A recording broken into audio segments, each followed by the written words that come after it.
মা ৬ ভাই আর এক বোনের অতি দরিদ্র সংসারে বটবৃক্ষ হয়ে দাঁড়িয়েছিলেন তিনি।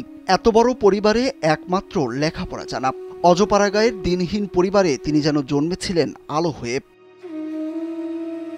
উপার্জন করার যোগ্যতা অর্জনের পর থেকেই মা আর ৬ ভাই বোন সবাইকেই দেখে রাখতেন তিনি। বলছি স্ট্যান্ডার্ড চার্টার্ড ব্যাংকের অ্যাসিস্ট্যান্ট ম্যানেজার দুলাল মাহমুদের কথা। নিজের সামর্থ্য অনুযায়ী ভাই বোনদের পরিবারেও একটু একটু করে আলো জ্বালাচ্ছিলেন তিনি, কিন্তু কোটা আন্দোলনে ঘাতকের বুলেটের আঘাতে যেন দপ করে নিভে যায় সেই আলো। ছেলের মৃত্যুতে শয্যাশয়ী মা, ভেঙে পড়েছেন পরিবারের অন্যরাও। খামেরা তো দাগ হয় কিভাবে? এই যে ভাবি, দাগও যাবে রাগও যাবে, নিন চাকা সুপার হোয়াইট। আমার ছেলে অনেক কষ্ট করছে, আমার ছেলে স্কুলের খরচ আমরা দিতে পারতাম না। আমার ছেলে মধ্যে মধ্যে বদলাও দিয়ে টাকা জোগাড় করছে, তারপরে সিদ্দিক সাহেব দোকানে দেয়া তেল নুন বেচে টাকা জোগাড় করে আমার ছেলে পড়ালেখা করছে। আমাকে দেখছে, আমার ভাই ব্রাদার বাড়ি সবার হয়ে দেখাশোনা করে। আমার মা বাপ নিয়ে গেছে ৮-৯ বছর ঢাকা, সেই দেখে যত ডাক্তার খরচ যত খরচ আছে সব আমার ভাই। দুলাল মাহমুদের বাড়ি শরীয়তপুরের জাজিরা উপজেলার চর খাগুটিয়া চৌকিদারকান্দি এলাকায়। সিদ্দিক খালাসি ও জুলেখা বিবি দম্পতির ঘরে ৭ সন্তানের মধ্যে তিনি চতুর্থ। ছোটবেলা থেকেই নিদারুণ অর্থকষ্টে দিন কাটে তাদের। অচিরেই কর্মক্ষমতা হারান কুষ্ঠরোগী বাবা।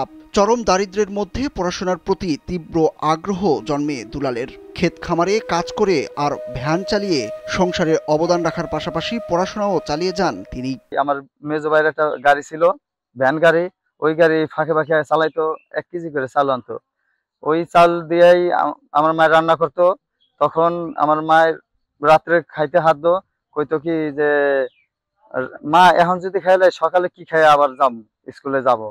আমি বিচার পাই, আমি আমার ছেলে আমারে ঢাকায় 7 বছরের ধরে গেছি, আমার পরে কমের পক্ষে 5 লাখ টাকা আমার নিকে ডাক্তারে দিচ্ছে। আমার ব্যথা, আমার বুক কেন খালি করলো, আমার বুক খালি করে কেন আমার ছেলে নিয়ে গেল, আমার নাতি নাতিরে 3 বানাইয়া।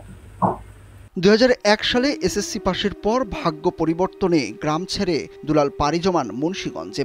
সেখানে একটি বাড়িতে লজিং থেকে ভালো ফল করেন উচ্চ মাধ্যমিকেও। পড়াশোনা শেষে নিজ মেধার গুণে চাকরি পান ঢাকার স্ট্যান্ডার্ড চার্টার্ড ব্যাংকে। ধীরে ধীরে সুদিন আসতে শুরু করে দরিদ্র পরিবারটিতে। ৮ বছর আগে বিয়ে করেন দুলাল। নিজের সংসারে 7 বছরের আদিয়াত ও 3.5 বছরের আরিশা নামের 2টি সন্তান রয়েছে তার। রাজনীতির সাথে জড়িত ছিল না, সে খুবই গরিব অসহায় একটা ফ্যামিলির ছেলে। সে যখন ছোটবেলায় পড়াশোনা করে তখন স্কুলে যাওয়ার সময় তাদের বাড়িটা ছিল একটু এই ক্ষেতের ভিতরে, মানে ক্ষেতের ভিতরে ছিল। যখন স্কুলে যাবে বর্ষার মাঝে গামছা পরে বাসা থেকে বের হইয়া রাস্তায় গিয়া আবার প্যান্ট শার্ট পরে স্কুলে গেছে। সে খুবই ভালো লোক ছিল। কেবল একটা ভালো একটা পর্যায়ে গেছে। এই মুহূর্তে একটা দুর্ঘটনায় আমরা সবাই খুব শোকাহত এবং তার ফ্যামিলি এখন কিভাবে চলবে এটা সরকার দেখলে মনে হয় ভালো হয়, আর এটা সুস্থ একটা তদন্ত হলে ভালো হয়। পূর্ব নাওডোবা পাবলিক উচ্চ বিদ্যালয়ের সহকারী প্রধান শিক্ষক ইদ্রিস আলী জানান, ভীষণ গরিব পরিবারের সন্তান ছিলেন দুলাল। অনেক কষ্ট করে সে আজকের এই পর্যায়ে এসেছেন। এমন একটা মানুষকে যারা গুলি করে মারল তাদের বিচার চান এই শিক্ষকও।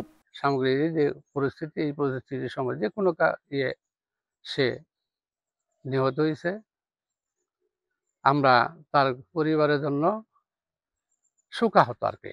আমরাও চাই যে নেহায়েত গরিব ছেলেটা ওনার বাচ্চা কাচ্চার জন্য যেন কিছু সুদৃষ্টি এখানে থাকে সরকারের, এই প্রত্যাশাই করি সরকারের কাছে। জানা গেছে গত 18 জুলাই বিকেল থেকেই ঢাকার আজিমপুর এলাকায় কোটা সংস্কার আন্দোলনকারীদের সংঘর্ষ চলছিল। এদিন অফিস শেষ করে বাসায় ফিরছিলেন দুলাল মাহমুদ। তিনি বাসার সামনে গলির মাথায় আসতেই হঠাৎ করে এক ঝাঁক রাবার বুলেট এসে বিদ্ধ হয় দুলালের শরীরে। সাথে সাথেই মাটিতে লুটিয়ে পড়েন দুলাল। রক্তাক্ত অবস্থায় তাকে নিয়ে স্থানীয়রা ছুটে যান ঢাকা মেডিকেল কলেজ হাসপাতালে। পরের দিন চিকিৎসাধীন অবস্থায় চিরঘুমে বিদায় নেন তিনি। গ্রামের বাড়িতেই দাফন করা হয় দুলালকে। সুরুজ আহমেদ, কালবেলা।